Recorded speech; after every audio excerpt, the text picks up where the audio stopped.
محنت کرو کامیاب ہونے کے لیے نہیں، بلکہ اپنی پہچان بنانے کے لیے۔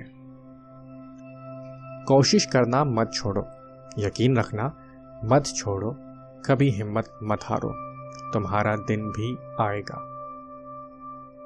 اس دن تک محنت کرو جب تمہارا دستخط ایک آٹوگراف کہلایا جائے۔ حماقت اور ذہانت میں فرق یہ ہے کہ ذہانت کی حسد ہوتی ہے۔ میں بھی جاہل ہوں اور میرے ارد گرد رہنے والے بھی جاہل ہیں، مگر فرق یہ ہے کہ میں اپنی جہالت کو جانتا ہوں اور وہ نہیں جانتے۔ غم ہی وہ طلسم ہے جس سے عطار، رومی، رازی، غزالی، اقبال پیدا ہوتے ہیں۔ غم ذاتی ہو تو بھی اس کی تاثیر کائناتی ہوتی ہے۔ غم کمزور انسان کو کھا جاتا ہے اور طاقتور آدمی کو بنا جاتا ہے۔ دنیا میں بھونکنے والے کتے بہت ہیں، جینا چاہتے ہیں تو ان کی آواز نہ سننے کی صلاحیت پیدا کریں۔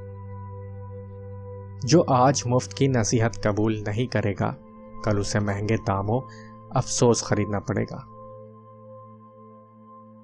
ہر انسان میں بھلائی کا عنصر موجود ہوتا ہے، وقتی طور پر اس کا خیر کا عنصر چھپ ضرور سکتا ہے، مگر یہ ایک شعلہ ہے جو کبھی بجھ نہیں سکتا۔ اچھی نیت بیکار جاتی ہے اگر اس کا عملی اظہار نہ کیا جائے۔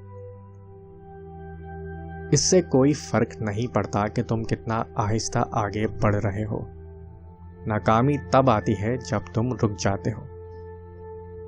جو واقعی انسان ہوتا ہے وہ مرنے کے بعد بھی زندہ رہتا ہے۔